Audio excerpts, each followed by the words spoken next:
What's going on, people? This is the Will Clark podcast. Thank you for listening. My name is Will Clark. If you didn't know, if you're new to this podcast, I'd absolutely love it if you could hit subscribe, hit follow, whatever platform you're listening or watching on. Give us a little review after you've listened.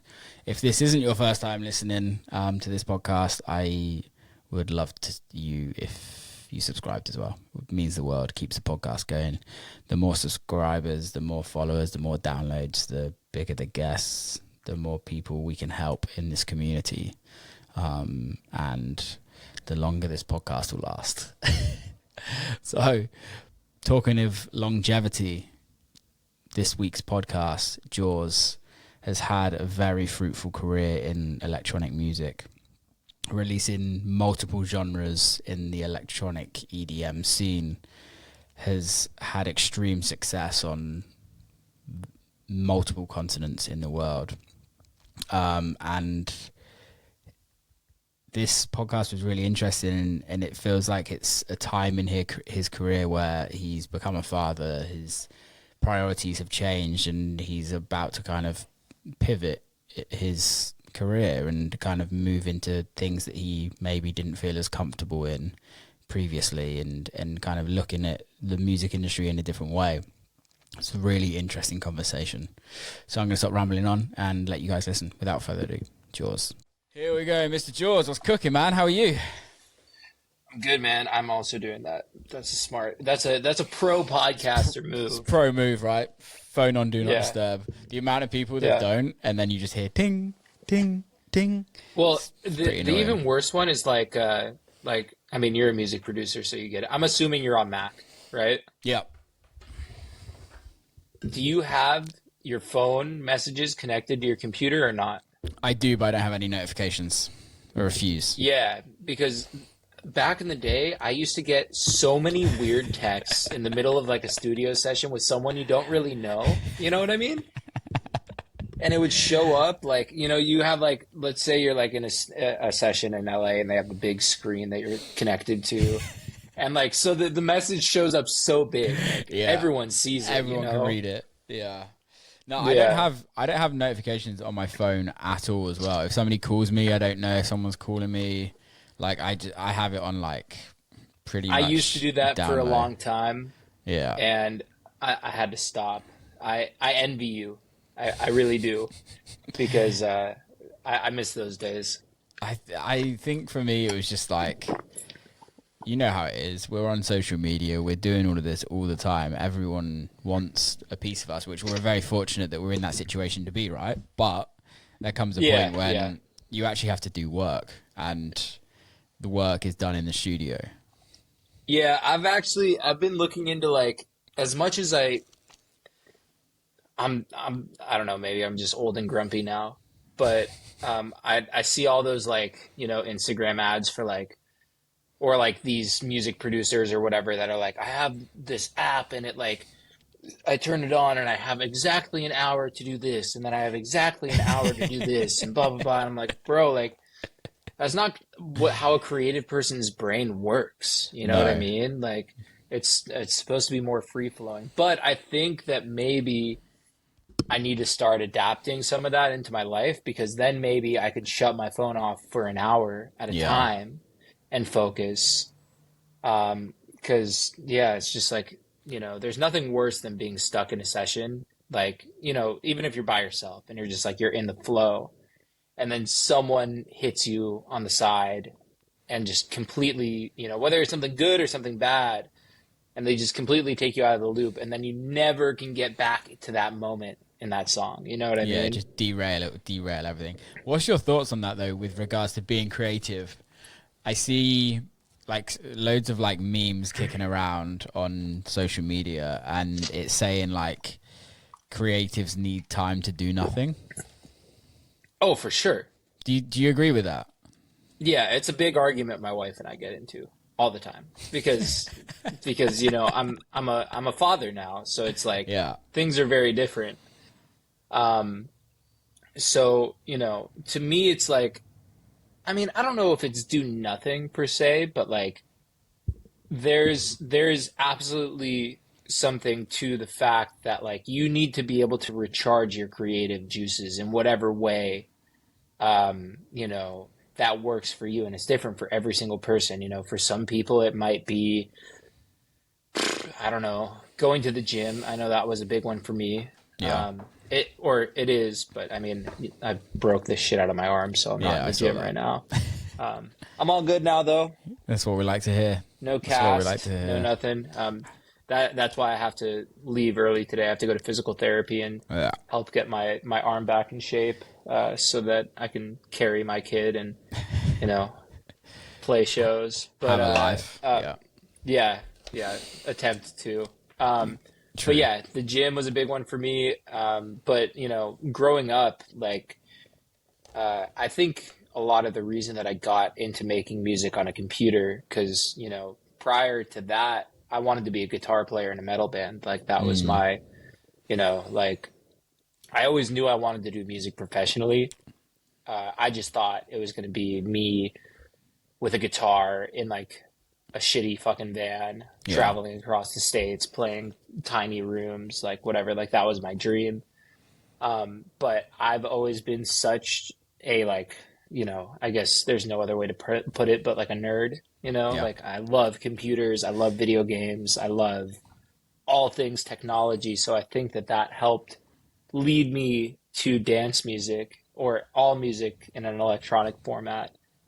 So I think a lot of it for me used to be, you know, just like playing video games with my friends or by myself, and like that being my kind of like outlet to just like shut off the world.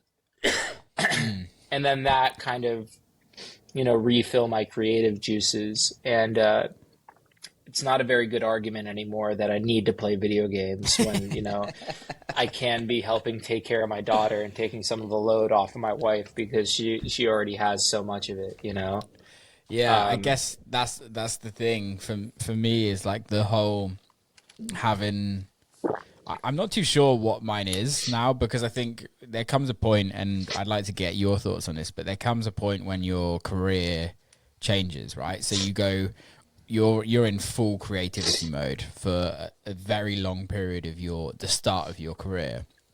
And then it goes to, oh shit, I'm now having success with what I did with my creativity. And then the creativity kind of starts to lack because you just don't have enough time to do that. Yeah, I call it like, and I've had this conversation a lot actually kind of recently, just because I've met a lot of people or become friends with, you know, a lot of guys that are successful in their own right outside of music, who have this aspiration to do what we do, you know, and I don't know if my answer would have been different years ago, but especially now, kind of based on exactly what you were just saying, I kind of tell them, like, why bother? Like, you have, because to me, what you're talking about is the death of the innocence totally. of your creativity. You know what I mean? Like, you weren't making music to make money. No. You weren't making music to appease fans. You weren't making music to make sure that you can keep going on the road. You weren't making music to make sure that you're relevant, you know?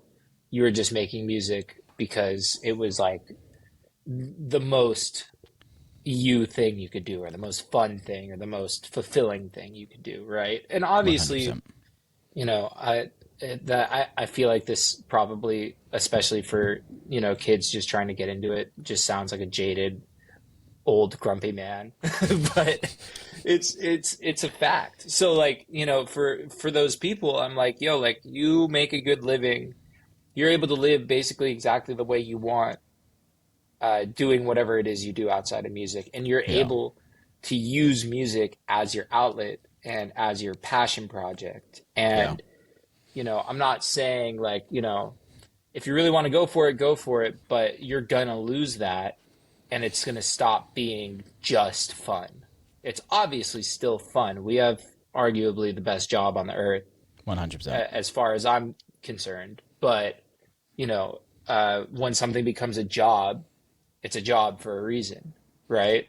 When did you lose that kind of the hobby slash passion feeling? What point in your career was that? I don't know, man. Like it's weird for me because like ever since I was like 15 or 14, whenever I first picked up, what did I start with? I started producing specifically electronic music in Reason, I think, Yeah, yeah, back in the day. Whenever I started, I was kind of like, I'm going to figure out how to do this for a living, you know? So I always had that kind of like, I don't want to say business brain on, yeah, but I always had that like, you know, it wasn't just I'm making music for fun because I love it so much. Although that was, you know, let's call it 80% of it, 90% of yeah, it. yeah, There was always that thing in my brain that was like, this is what I'm going to do for a living because otherwise I don't know what the fuck I'm going to do. yeah, You know, like I always used to say like, it's either this or McDonald's. Like yeah, there's no in between for me. Um, but you know, I think when I first really started to struggle with it was probably like 2016 or 17. Because like for me, you know, things like happened on this pretty like exponential curve where you know I was just like putting out records on SoundCloud and whatever and doing everything myself, no manager, like developing this business plan and whatever and trying to make it work. And you know, even for a long time when I started with Mo, who's still my manager to this day, um, we were just putting out tunes and like not playing shows. So I didn't have anything else to do other than just make tunes yeah, that I liked. And I didn't have any kind of barometer of like, oh, this is what people like and this is what people don't like and whatever. But when the touring got really, really crazy and, you know, I was gone for like 3 months at a time and home for 1 week, and then you realize like your back catalog of records you had finished is toast yeah, and you have to start creating new stuff, and then you have all of this added pressure of like, okay, like, you know, I'm starting to get to here on the festival list, I'm starting to, you know, do my own shows, like there's an added weight to whatever music I put out on. And then that kind of paired with like all you're doing is having extremely loud dance music blasted in your ears every single fucking night. yeah, So like, what do you want to do when you have some time off? You don't want to write music. yeah, Or like if I did, it'd be something so far from what would be like what I need to make. You know what I mean? And I think every artist goes through this in their own way.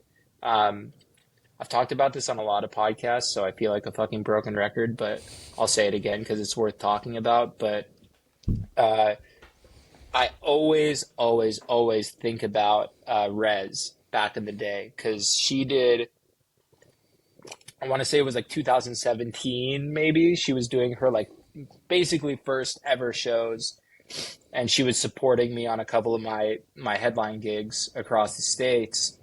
She was this super young, green, you know, just brand new chick who was like making this super weird music, and she was kind of getting this, you know, like things were starting to roll, and she was like so shy and timid and whatever.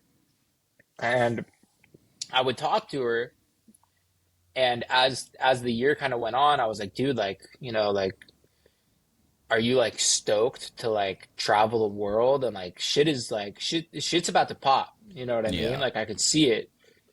And she was like, yeah, no, like I'm gonna do the shows I want to do, and like I'm gonna take time between shows. Like it's just not who I am. And I was like, you know, at this time in my career, like I'm so like in the cycle that I'm like, yeah, you gotta do every fucking show you can. Like, what are you talking about? You're gonna ruin your career. Like, you have a window, and you gotta take that opportunity and squeeze it for all that it's worth. And she was so fucking right, and she knew it from the jump. And I have so much respect for her because most people, almost none of us, see it that way. And also you have to be a specific kind of artist, I think, to make that work. You know what I mean? Like to really be able to go ahead. I think it's a branding thing, if I'm honest. Yeah. Like for me, like I'm kind of like a step away from where you guys sit on the music spectrum, but you see it occasionally throughout all the genres, right? And you see people that align with certain people, but they just have this aura around them that they are slightly more elite than everybody else. And she's always had that feeling from an outsider's point of view. I don't know her personally at all. I've met her a couple of times, but like there's always been this like she has this extreme fan base that just allow her to do a thing. Whereas I think there's certain people that we just have to grind it out.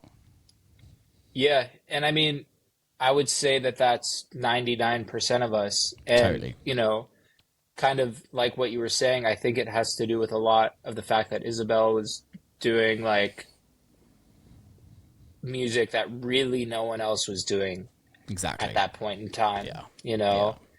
So there was no one else doing it except for her. So if you wanted to see that kind of music, and even now, like, I mean, there's a million Rez copycats out there now, but none of them are her. None of them have the goggles. None of them have the same show. None of them have her same vibe.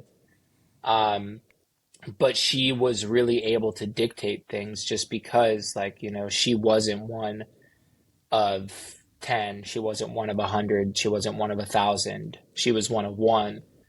And sorry to butt in, but how do you feel like you become one of one? Because I think it's really important, because I think especially nowadays in music, and I'm sure you see it in your genres, like literally like what happens is somebody's successful and then all of a sudden there's a bunch of copycats. Like how do you feel like somebody could be a one of one? Like when was the last time you saw it? I mean, I think it happens a lot to varying levels or to like varying degrees. You know what I mean? Like, you know, I guess to speak from like personal experience, you know, I think to kind of get to the end before I, you know, talk about the process of getting to the end, I think the answer really is like you just truly have to, and this kind of ties into everything that we've said so far, but like you have to tap into that, like, I'm making music for me and nobody the fuck else. Yeah. Regardless of what point of your career that you're at, you know? And that looks different for every single person, you know? Like for me, I knew from a very early point that if I just made one kind of music, I wasn't going to be fulfilled. And it wasn't going to feel like me, which is why, you know, from the beginning of my project, I did this genre and this genre. I did everything from like garage to like future bass to dubstep to drum and bass to this and that, you know, basically off the rip. A lot of those records, like, you know, kids who, even if you started listening to me in like 2016, 17, they might not even know about some of those records. Because like obviously what worked for me was like what would now be categorized as bass house, right? Yeah. Like the Field Volume records, Rock the Party, whatever, that kind of shit. And that was never like my goal. Like when that happened and people were like, "Oh, you better fucking ride this," I was like, no, like I'm gonna make it when it feels fun and it feels fresh. But like, you know, and then like the second that those records started to pop off, it was like me and Oliver Heldens kind of had this like moment at the same time where like this, you know, kind of middle ground between real house music and like main stage electro big room. Like there was that like pocket, right? Kind of almost like what's happening with like main stage techno right now. You know what I mean? Yeah. Which is basically just fucking big room house, you know? Or trance. But just cooler. Yeah, it's Is it cooler though? Well, yeah, I think it is. What is cooler? What is the parameters of cool? I mean, to me, it's just like it doesn't feel well. it depends on who we're talking about. And I don't want to, I'm not going to throw anyone under the bus necessarily. No, of course not. No. I'll speak in generalizations, but like, the guys that like kind of got the, whether you want to call it main stage house music, main stage, like kind of like big room, tech house, techno, whatever, all of these kind of different things that are at the forefront now. The guys who got it there did it in a cool way, and they did it in a genuine way. Yeah. I would say the people that are kind of hopping on the bandwagon, so to speak, are the ones who are probably making it not quite as cool. Yeah. But like, as an example of someone to like give praise to, like, Chris Lake still is making the weirdest fucking music possible, right? Yeah. But like, for all intents and purposes, he makes very main stage music now. Of course, but yeah. That's because he put it there, right? Yeah, and that's what he's good at. He's always been good at that since day one. Yeah, and but then to kind of go down the tree from there, it's like, you have people like John and people like Dom, yeah, who like have been grinding it out. I've known about Dom for I can't tell you how many years, Years, yeah. And he's always been doing that thing, like he does it in a way that is, unique and natural to him. Totally. And the fact that it is as big as it is just a consequence of timing. Yeah, 100%. Yeah. So like, to me, whatever Dom does is kosher. You know what I'm saying? Yeah, I think what I see, it goes back to that Raz conversation, and also you sit in this as well, where it's just consistency, and I think consistency with branding, consistency with music, consistency with touring, consistency with social media. It's just it's everything. It's not just one thing, and I think like you might have one record that does well, but like it's what do you then do to feed off that one part of success? And at the end of the day, the crux of it feels like it's consistency.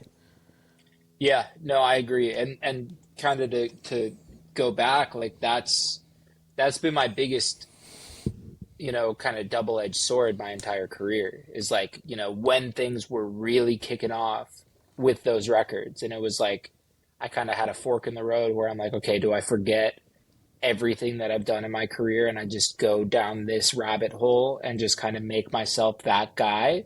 Yeah. Like, do I do that? Because like, that's a lifelong commitment, if I double back from that at any point, like it's not going to make any sense anymore.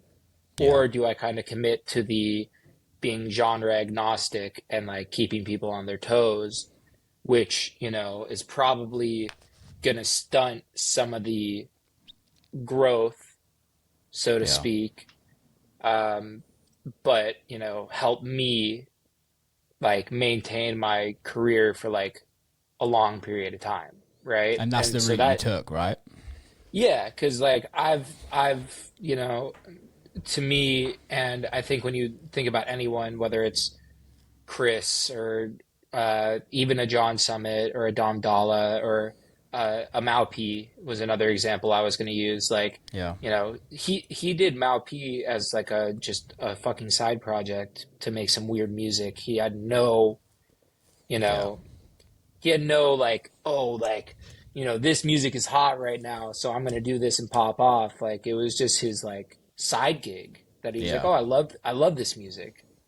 And fucking look at him now, It's crazy. It's just, making the right music at the right time and whatever. But so, for me, it was like, I kind of saw, to get back to your original point, I saw that wave, like after me and the first couple guys, it was like bass house, if you want to call it that, became everything. It was everywhere. It was all that Spinnin' Records put out. It was all that, anyone was doing. It was all over the main stage of Tomorrowland and fucking EDC and everywhere.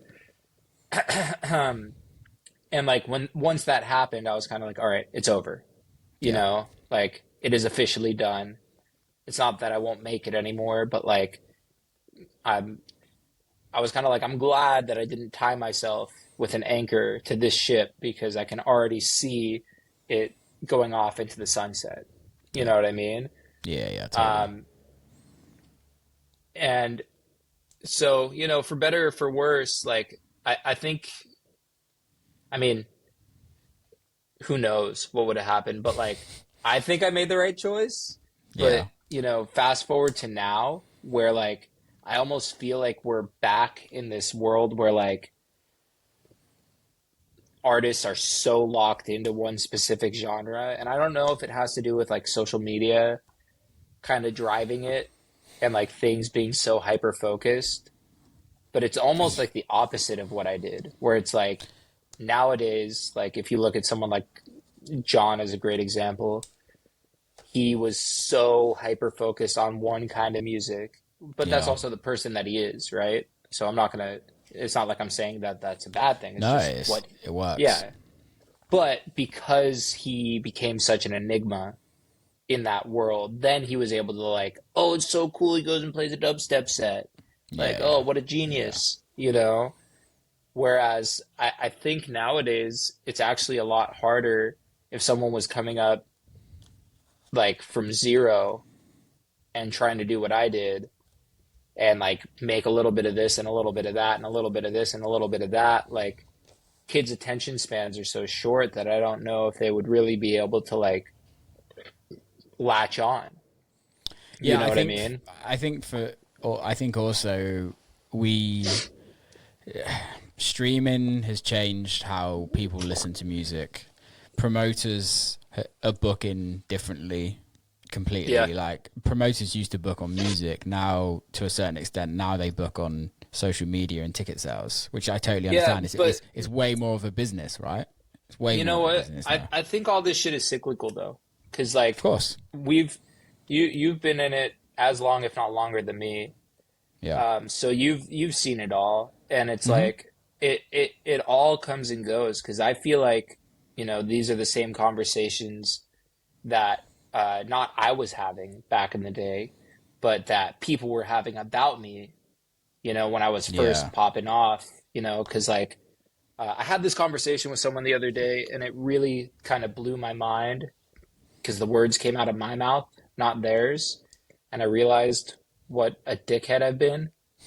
Because like, you know, I'm so against short form content and TikTok and Instagram Reels and all that shit. I hate it so much. And but if I look back on my own career, like it wasn't just music that got me to where I am. Like totally. I give a lot of credit to Mo. And I mean, if someone has been living under a rock and only listening to the Will Clark podcast, maybe they don't know who Mo is. Yeah.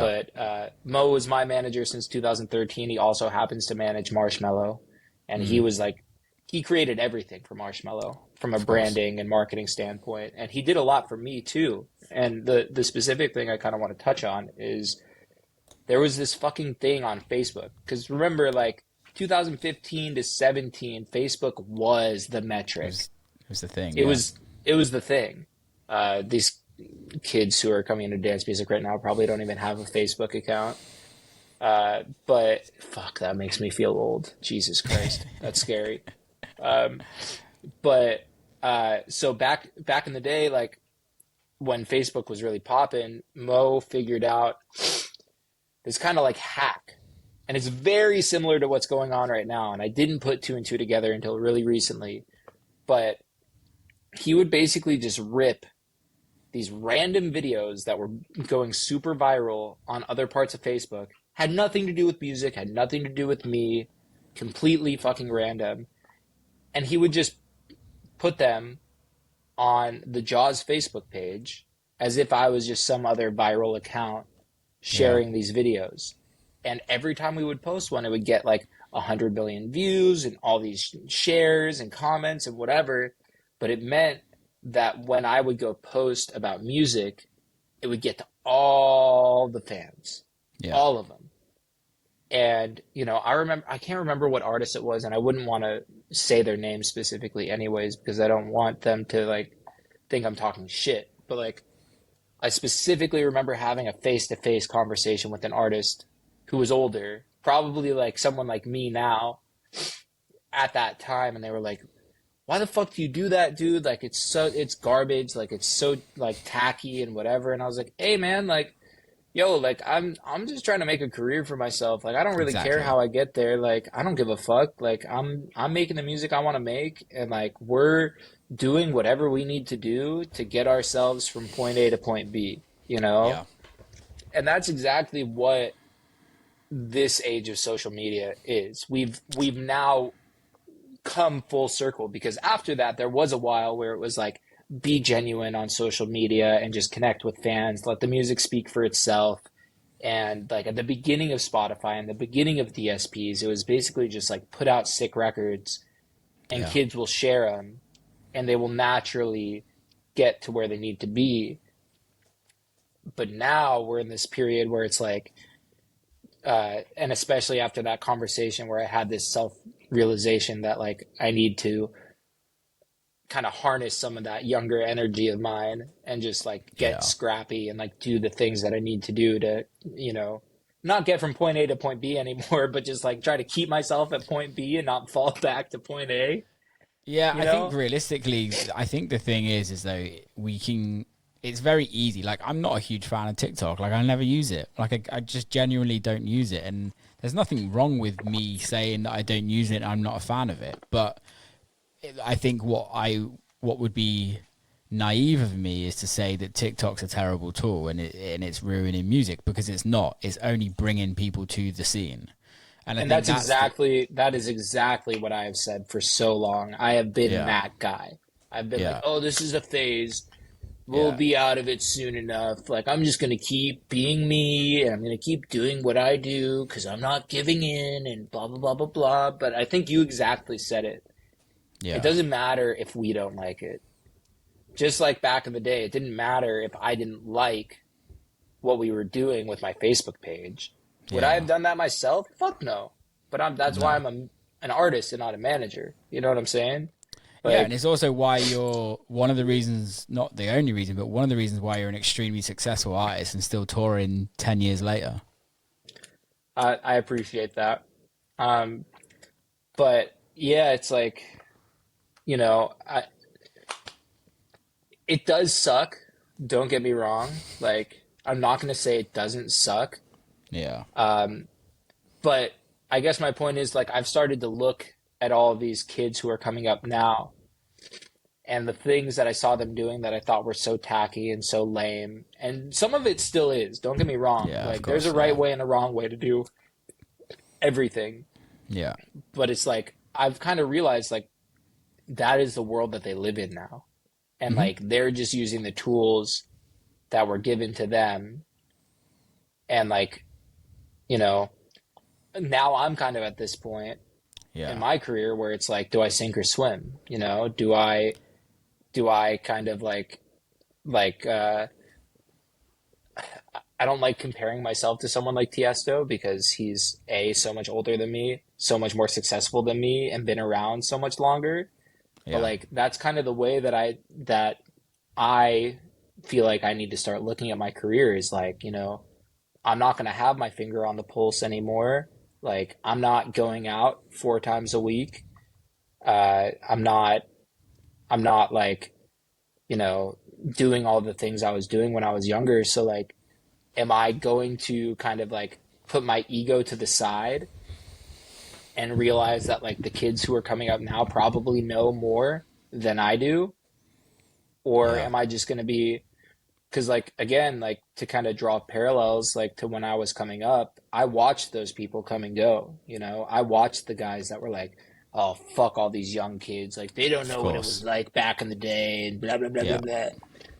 And you know they just go on their merry way and things just kind of, you know, fizzle They, out. And then you look yeah. at someone like a Diplo or a Tiesto or an Aoki or, you know, a million other guys. I won't even mention like the old heads in the house music world because that's its whole own thing. Yeah, it's And different.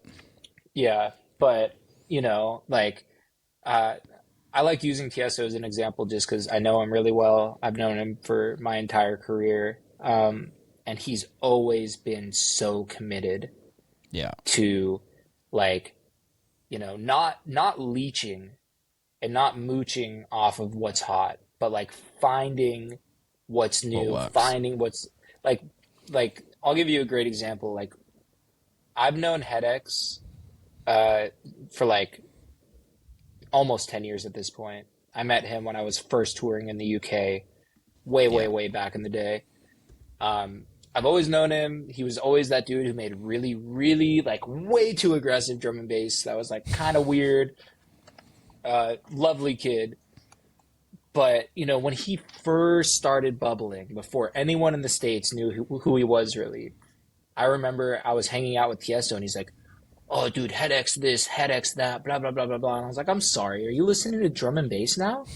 Yeah. And like not like commercial drum and bass, like the most aggro drum and bass of all time.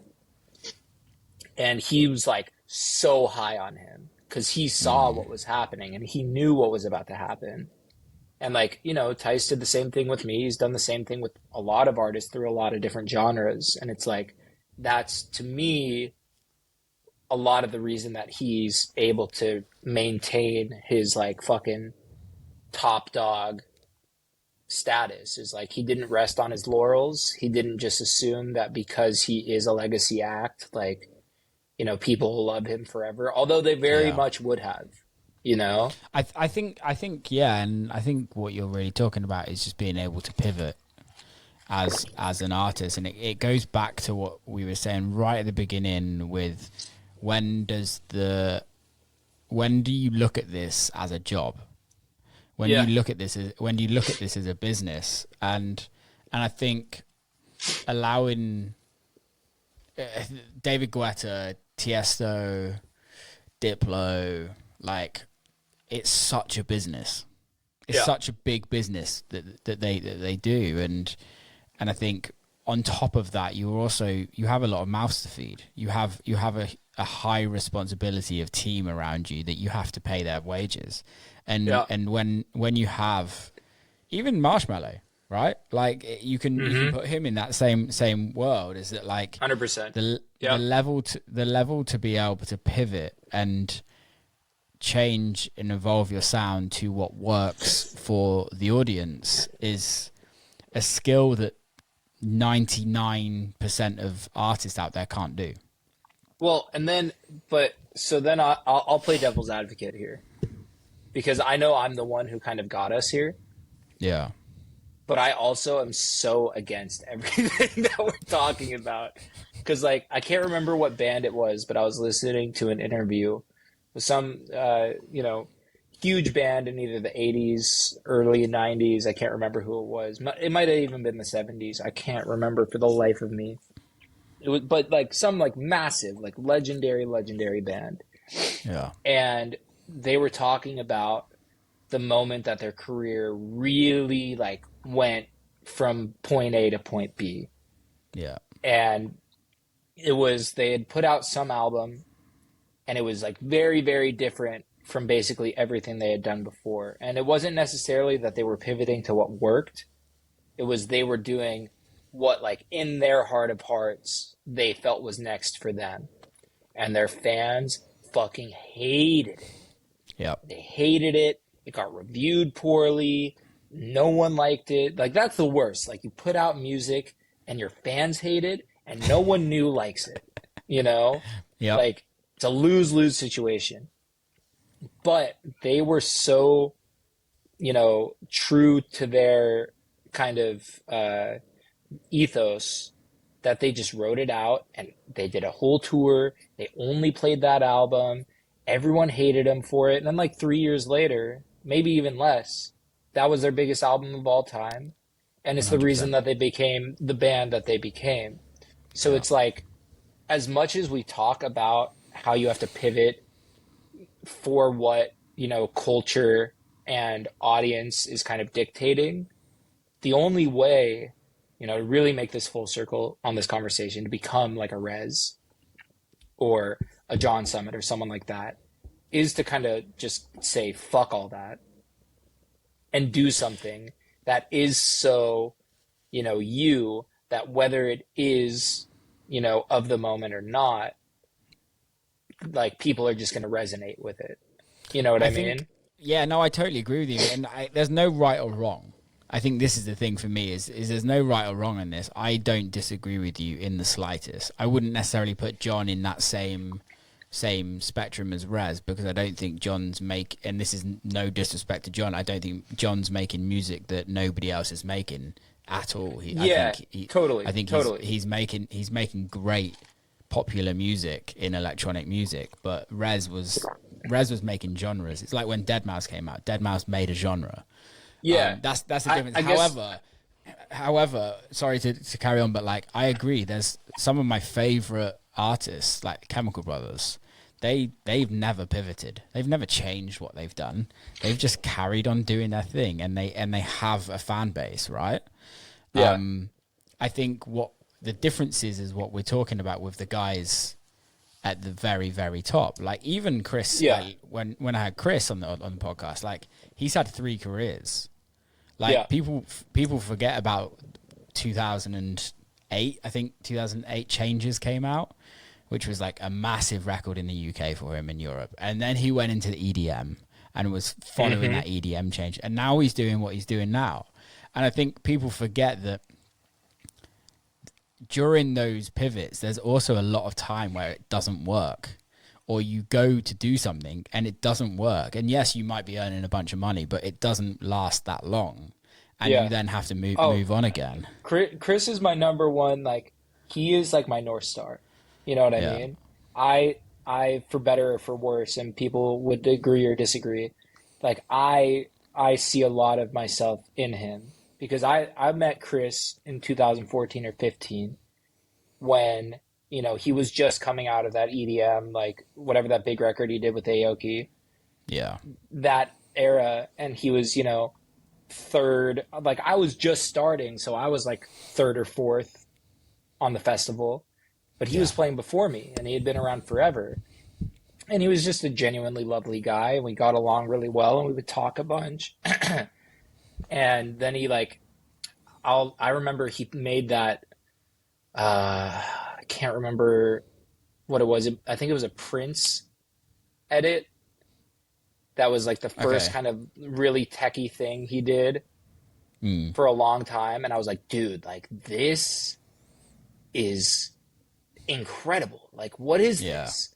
And he was like, oh, like this is what I've always done, and like, this is what I'm going to start to do.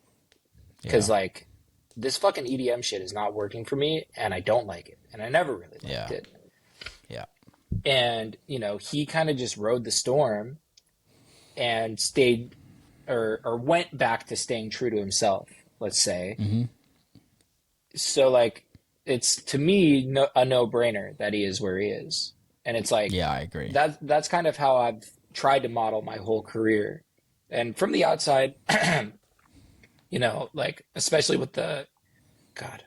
Okay, there we go. From the outside looking in at my career, like, I put out like a whole house music album last year, right? Yeah. And to a lot of people who either weren't there at the beginning or are just listening to me for the first time or whatever it may be, they listen to an album like that and they're like, oh, like, he's just selling out, trying to make house music to be popular and stay relevant. When to me, it's like the polar opposite of that. It's like, if you go back to like a lot of my earlier records, to me, that album sounds a lot closer to a lot of the stuff that I was doing back in the day than like the super aggro, over the top, like crazy stuff. Yeah. And that's why I did those 2 albums the way I did, is like, to me, that is like the house music that I kind of always wanted to make, but never really had the ability to. And then the dubstep album, the Wicked album, is also very reminiscent of a lot of because that was kind of like my thing back in the days. It was like very polar opposites. Like I made these like super dark, filtered, garagey kind of records. But then I also made these like crazy American tear out dubstep records, you know? Yeah. And then there was the stuff that lived in the middle. And so to me, it was just like, you know, like it was kind of my commitment. Like, I'm not going to chase trends. I'm going to do exactly, cause like, you know, to go back to when you were saying it started feeling like a job, like that's all I was doing was like, okay, I have to make another record to top this record. I have to make another record that I can play at my shows. I have to make something that's going to, you know, translate and just keep moving me up this totem pole, right? And when that's your mind, it's tough. It's impossible. It's impossible. Yeah. It's a lose-lose battle because you're selling yourself short creatively, and you're also never going to make anything that resonates in that way that those records before it did. Yeah. You know what I mean? So to me, putting out those 2 albums and then the music that's going to come out starting pretty soon here this year was like really my commitment to like, you know, I hate saying it this way because it sounds so fucking tacky, but to me, like entering my quote unquote Chris Lake era. Yeah. Where I'm like, you know, I've done it all. Like I've, you know, done just about, you know, have I had a top 10 pop record? No. Like, have I headlined every single festival across the planet? No. But I've done quite a few. Yeah. I've been to almost every continent, whatever. Like, I'm not chasing any of that anymore.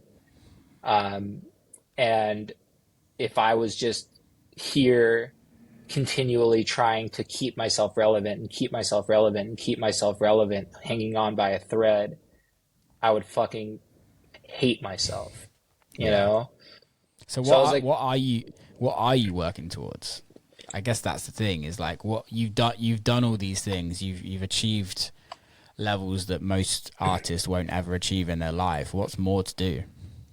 I mean, to me, it's just like, it all comes down to the music is like, you know, I'm just going to kind of like, you know, and to me, it's different than a lot of artists. Like, I'm not like Chris, where I'm just going to make one kind of music that is so true to me that, you know, whatever. But what is true to me is to make everything, right? And really do it in a way where it's like, I'm not worried about if this record is going to be a chart-topping hit. Like, I'm worried about making records that I'm excited to play at my shows, or I'm excited to have on my fucking Spotify or Apple Music playlist that kids can listen to and they, you know, understand who I am, right? So it's like, last year I did the Wise album, that's all the house music shit. I have plenty more of that.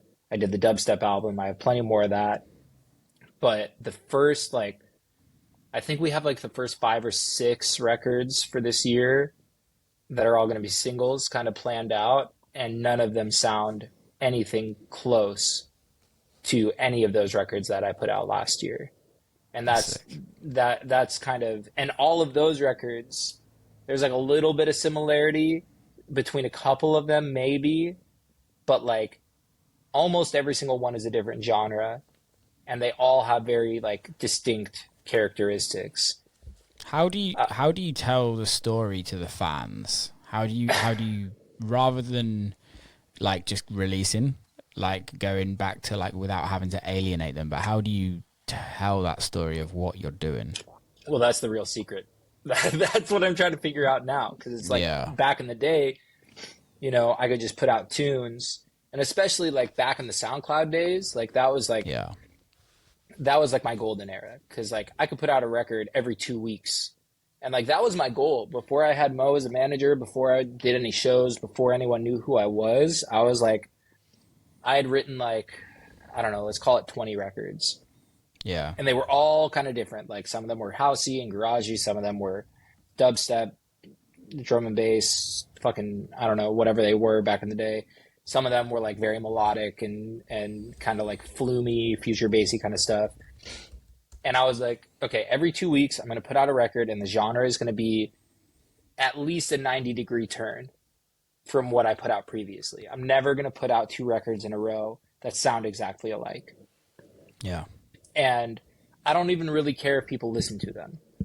all I cared about was that I could get them, because this is when kind of blogs ran things, right? Yeah. I was like, if I can get every 2 weeks a feature on this blog, then this blog, then this blog, and people's Facebook feeds or Twitter feeds or whatever, every 2 weeks, just have my name mentioned. Yeah. Eventually, people will see my name enough that if a record pops off, they'll be like, oh, I've seen that name before. Mm. And that's basically exactly how it worked. You know. Do you think you can do that now? Yeah. But it's so different. Sick. In what way? And it's TikTok. Yeah. At the end of the day, it's, you know, it's what these kids are doing. It's, you know, just putting, you know, whips and work in progress for the uninitiated, or like just snippets of tunes that you're working on, and just consistently feeding the algorithm. And, you know, like a lot of these records that pop off aren't even finished for these kids. You know, they just put them out, and like for whatever reason, the algorithm and the audience decides that that's what's popping, and you have a career. Yeah. So, you know, that's a lot of like what I've been talking to management about is like, cause like, you know, I think unless you're an artist, you don't really understand what putting out a record nowadays is like, you know, especially like explain it. Yeah. So, and I don't want to say it in this way, but like when you're an artist of like a certain caliber, you know what I mean? And you have to worry about shitty things like playlisting, you know? Yeah. It's like, for the longest time, it was like, okay, like we're going to put out a single once every 3 months because you need this window. You need to submit it 3 weeks before to make sure it's in consideration for all these playlists. And then you don't want to put out anything too soon after that, because then that's going to knock that song out of the playlist. And then this one's going to get picked up. And you want every song to live for as long as it can, and blah, blah, blah, blah, blah. And it's like, for me, like, none of that shit even works. Like, you know, I would argue that I put out my most commercial-friendly record of my entire career last year. It's called Lights Go Out. If you want to listen to it, I would appreciate it. It's one of my favorite records I've ever written, by a long shot. Full-on, like, you know, vocally commercial house record. And it crushed on radio. Like it was like #1 on Sirius for like 6 weeks or something, all that, but it never translated to streaming, no matter what we did. And that could be my fault for not posting it on TikTok enough, or, you know, I don't fucking know, but like I put so many eggs in that basket, so to speak. And that wasn't even me like trying to be like, oh, this is my like breakthrough record. Like, this is what's going to change my life. I just happened to write a record that I felt so strongly about that I was like, okay, like if there was ever a record in my career that's going to do the thing, it's going to be this one. So I'm going to fucking like, let's figure it out. And I've had a couple of records like that in my career that I thought might be that one, and they never are. They're never the ones. They're never the ones that kids remember. They're never the ones that kids ask for. They're never the ones that kids sing along to. It fucking sucks. I stopped that mindset where I thought because it was just actually killing me mentally. That like you play a record in a club and you'd be like, oh my god, this is slamming, and then you go to like put it out and you're like, this is the one that's gonna change me from where I'm at now. It's gonna do the numbers, man. I'm gonna be headlining every festival in the world, but none of us know what that is. Yeah, I mean, look at the fucking Odd Mob and what's his name, Omnom record. Omnom. It's like the least commercial record of all time. Yeah, all time. Like a full underground warehouse, just fucking banger. It's like 134 BPM. It doesn't even fit in most house music sets, you know. Yeah. Although nowadays everything is getting sped up, but like it was just so left of center, and there's no reason that it should have done what it did, but it was the right record at the right time. you know? Yeah. So Timing's everything. my point is, I guess, that, I have, kind of made the conscious decision and started talking to management about like, I want to get back to, that, to just like a full circle moment of like, I'm just going to go back to like, let's put out as many records as we possibly can. And, I'm going to do my part. I'm going to do what I can to make the fucking TikTok, Instagram content that I fucking hate. Try to do it in my own way so that it feels, unique and natural to me. Yeah. And just like get back to, because I guess my point of saying like, I've done all these things and whatever, it's like, obviously I need to keep a roof over my head. Of course. It's a business. It's a business, man. You have a kid to worry about. You have a wife to worry about. You've got other things. You have to have a business. You have to run it. Yeah. But like, I'm also like, I know that no matter what I do, if it's with the intention of trying to climb the ladder, it's only going to do the opposite. So I'm just kind of at this point where I'm like, I'm just going to let it rip and put out the music that feels right to me. And eventually I'll have that record that is the right place at the right time, just I think you hit the nail on the head. It's more about authenticity. It's like, okay, you don't want to do TikTok, but you kind of have to. So what can you do on these platforms that correlates your personality the most, or what you are, what you believe in? Same with your music. If you're putting out music that you believe in, eventually something will happen. It happened at the beginning. It's happened multiple times in your career, and it will happen again. It's just a case of, again, consistency and being authentic to yourself. Yeah, and I think it's, a lot of it for me is like, maybe one of the reasons that I look at someone like a Tiesto or a Chris Lake, someone in that world who's been around for so long, I look at them with so much reverence, because, or even someone like a Deadmau5, Cascade, like you can go down the list. Like these artists have all had valleys in their careers, and it's like, totally.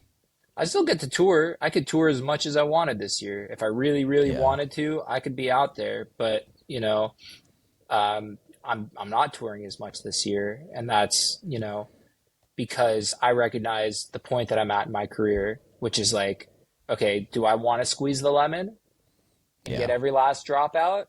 Or do I want to spend the time, A, at home with my kid, which is the most important, but B, in the studio, just continually making records, because no amount of touring, no amount of social media, no amount of nothing is going to do anything for me compared to just continually cranking out records.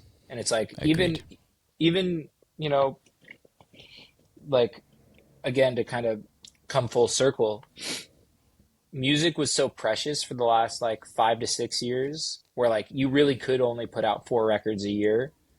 And if they were the right 4 records, it didn't matter. They would do the numbers on Spotify. They would keep everything in check, and you could maintain. And now we're really back at square one, kind of where I thrived, honestly, where, you should probably be putting out good records, right? 100%. But you should be putting out a lot of them. Yeah. Like a lot of them. And it's like, when I talk to the dudes that are like the fucking TikTok, Instagram gurus, they're like, yeah, like, honestly, just make as much content as you possibly can and just shit it all out there. Because most of it is going to do nothing.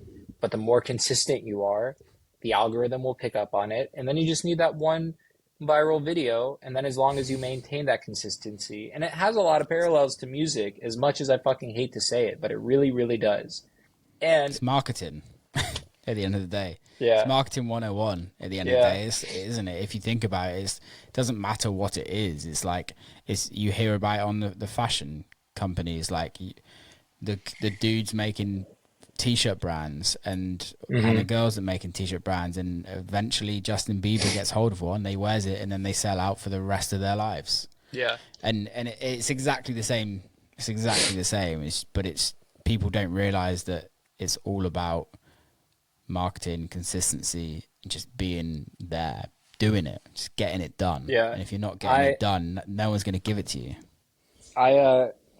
You're in the music podcast world, so I don't know if you know him, and if you don't, you should go check him out, because I met him through like some crypto stuff back in the day. But his name is Gino the Ghost. He's like a Grammy nominated pop hip hop producer. Yeah. He started a podcast not that long ago. And I was watching a clip of his. Good luck with Gino, yeah. He's fucking hilarious. He has the same kind of sense of humor I do. 90% of what he does is just take cringy clips from the internet and just shit all over him, which I love. But there was a clip of his that I watched maybe a few weeks ago, because he's very familiar with like big music industry, right? Like major labels, like the real inner workings of shit. And he was talking about how back in the day, you know, the quote unquote dark days, so to speak, of being a musician, of being an artist, when you were signed to these massive record label deals where they kind of controlled everything, it was bad, but all you had to do was be an artist. They had people to take care of everything else. Mm-hmm. Yep. And all you had to do was be an artist. And now at those same labels, they won't even blink at an artist who won't, you know, put as much, if not more effort into their social media presence as their music. And they still want bigger cuts. Yeah. So his point was like, was it really worse back then, or is it worse now? And he was kind of leaning towards the side of it's actually worse now, because there's so much more expected of the artist, and it's like your creative bandwidth is only so wide, right? Yeah. I agree. I think I know you've got to go in 5, but I think for me, I have another 10. I'm good. Okay, cool. As long as I'm running out of the house at 9:15, I'm okay. Cool, you're good. We got you on that. For me, the thing that I struggle with the most is nowadays, especially how major record labels and most big record labels work, is it's going back to that one-hit wonders. Yeah. And it's giving artists that have that one moment of fame, right? Fame and glory, and paying them a lot of fucking money for that one moment of fame, but then not investing in them in the future and not teaching them how to actually grow a career out of that. There's God knows how many people that have a huge record now on TikTok, a huge record on social media, a huge record in the DJ world, right? That every DJ plays for 2-3 weeks of the year, a month, right? And then a record label comes in, upstreams it, pays 100, 250 grand for it, and then the record does okay. There's no follow up. No, yeah, it's kind of like the 90s, you know, which is ironic because they say that music works in a 30-year cycle, right? Or trends as a whole, culture works in 30-year cycles. So yeah, we are kind of hitting that 90s era of like if you have like Sirius XM in your car, I do. And we listen to, I think it's called 90s on 9 all the time. Yeah. If you listen to that era versus every other era, there are so many one-hit wonders that you hear that record, you know exactly what it is. And you're like, what the fuck happened to that guy? Yeah. You know? So we're in that same. We're in that market now. I've had people on this podcast and like that I know that they've had hit records that have hit UK charts #1, like in dance music, but in the UK charts, and their next record barely does a couple million streams because the record label's just not that fussed. And I think for me, that's the thing that I really struggle with. I don't personally struggle with it, but I think I struggle with it in a sense of the culture, the industry, that it's not about creating great art. It's about creating virality. Yep. it is what it is. There's nothing we can do about it. We can't change it. The only way we can change it is by standing up for ourselves and releasing great music and just being consistent with it. Yeah, And I think buying into these fucking record labels. Yeah, and that's kind of been my thing this whole time is I'm not going to stand for it. I'm not going to fucking be a part of it. You know, I was that guy. And the real honest to God truth, as morbid as it is, you know, I wish I could be like, I'm fighting the good fight, whatever. It's like, as an artist, like you said, you have to be able to pivot, and you just got to fucking ride it out. Because there will be a time in the near future, I think, that, you know, we will be able to just get back to making tunes. But, you know, if you want to survive long enough to be in that moment, you have to figure out how to live in this moment too, you know? Totally. Which, I agree. Which, you know, going back to that thing about Gino, it's like, that's why, like, when I watched that, it like really resonated with me, because I was like, fuck, like, it probably was better back then. Like, I would be happy to have, you know, a record label come in and be like, hey, we're going to take X% of everything, but like all you have to do is sit at your house and make tunes, and we got everything else. Don't worry about it. Because like that's why for me I had a manager. That's why I brought all these people into my world at different points, is like I knew, like, you know, whether it's my ADHD or just my personality, my temperament or whatever, like I can only focus on so many things at one time, right? Yeah. Like, and I'd rather that be music than anything else, you know? And like, you know, kind of to touch on when I was talking about when it felt like it became a job, like when I was using 99% of my effort to tour, to play shows, to make edits, to make flights, to you know, catch up on sleep, to, you know, get over being hungover, whatever it was, like that took up my bandwidth. I didn't have the bandwidth to make music, or at least good music, you know? So now it's just that balancing act, right? Of like, how do you like, and I think I've kind of figured it out now. We'll see how it plays out. You know, we can follow this up in a couple months, and I'll be like, yeah, I was right. Or I'll be like, fuck, that did not work. Fucked it. But I think that's the thing, is the willingness to try. Yeah. And I think this it goes back to that thing, is like, it's not being arrogant and egotistical where you feel like you're better than the system, right? And having that process, and we all have those processes in our careers, in our lives. Everybody does, where they at some point they feel like they're better than something and shouldn't have to do this and shouldn't. But I think realistically, the removing of the ego and the being able to go, actually, you know what, let's give it a try. Yeah. See what works. So I do want to I want to give a little nugget of information, because like what I've figured out, I'm not reinventing the wheel. I realized this from someone else I was talking to, but I feel like for, you know, younger artists that might be watching this, trying to, you know, figure out how they're going to fit in this world and how they can kind of leverage the system. Yeah. I'll give a little bit of insight onto the realization that I had not that long ago, like maybe 2 weeks ago. I was talking to this young kid. I'll plug his name because I think he's super talented. Maybe he doesn't want me to you know, kind of out him like this, but whatever.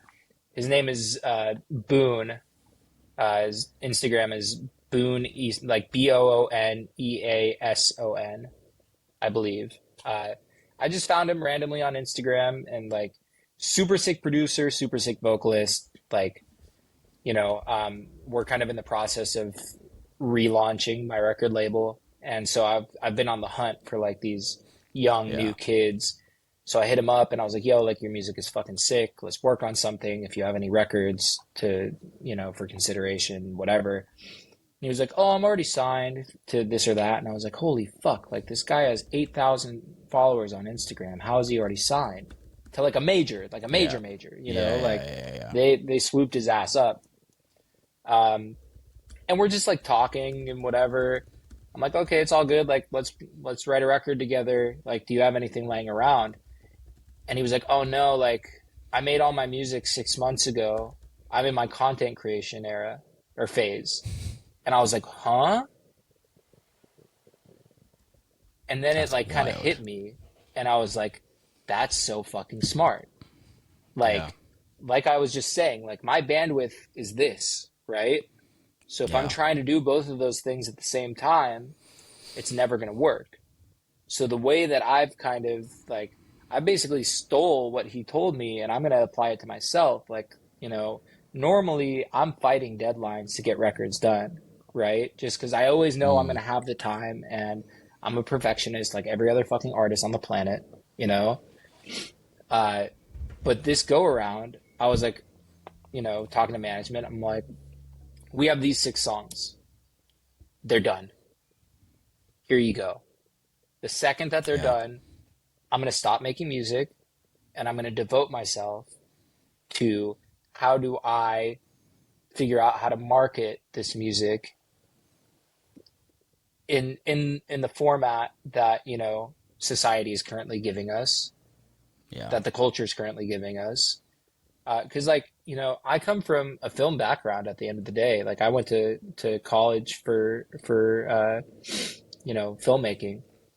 I love shooting video. I love editing. It's one of the reasons I love doing Twitch streaming and running a podcast and that kind of stuff, is like that is like a world of creativity that like I don't get to tap into all that often. That was really important to me. So it was like, okay, cool. Like, write the music. And then it's like kind of how you were saying at the very beginning, like, how do you get your creative juices back? This kind of plays into that too, because it's like, totally, you shut off your music brain, do something else creatively that's so separate from music, you know, activate all those same kind of, you know, things in your brain in a totally different application. And then by the time it's time to start making music again, you feel fresh because you're not worried about, you know, finishing the next record that's going to do the next thing. You're like, okay, I have this many months of songs planned out, this much content planned out. Let's just write music, see what happens. Yeah. You know? It's important. I think, I totally agree. And it's an amazing way to plan your year as well, is just have everything. It's the way I do it, if I'm honest. I have all my music done for the whole of the year already. I wish I figured that out a lot sooner than now, man. But again, you also then have to be productive in the time where you're not writing music. Mm-hmm. That's the thing. That's the key. Yeah. Dude, we've just done an hour and 10 minutes. You have to get your arm fixed. I do. Dude, thank you so much for coming on. I'm really excited to see what's going to happen this year and kind of how things are going. At this moment in time, when this podcast comes out, you're doing the Wides versus the Wicked tour in multiple cities across America. I really like the concept of what you're doing. Is 2 nights in each city. That's clever. I respect that. I appreciate it. It's a cool concept. I'm excited to see how it plays out. I probably should have talked about the tour more because, you know, I mean, do the podcast, you don't need to sell plug your things, do that, whatever. If you've enjoyed this conversation, come to the shows. It's probably coming to a city near you. 2 different shows, both nights. I could go on for hours about it, but it'll be something. I mean, I've been touring for 10 years, right? Like you said, like it's always fun to kind of try to reinvent the wheel a little bit, do things a little bit differently. So I'm excited for that. And then we have a lot of exciting stuff that I won't speak too much on coming pretty soon for this year. But yeah, like I said, we'll do a follow-up podcast, and you can tell me how wrong I was in a couple months about so many things and how much things have changed. I can't wait. Look forward to it, man. Hope the arm's well. Congrats on family life, and I'm sure I'll see you on the road at some point soon. All right, appreciate it. Good talking to you, man. Big love, man. Thank you so much. And that's a wrap. Big love to everybody that listened. Big love to Jauz for coming on. If you are listening, please hit subscribe. Please give us a review. Please share it. If you share it to people, I would love you forever. See you next time, people. Keep safe.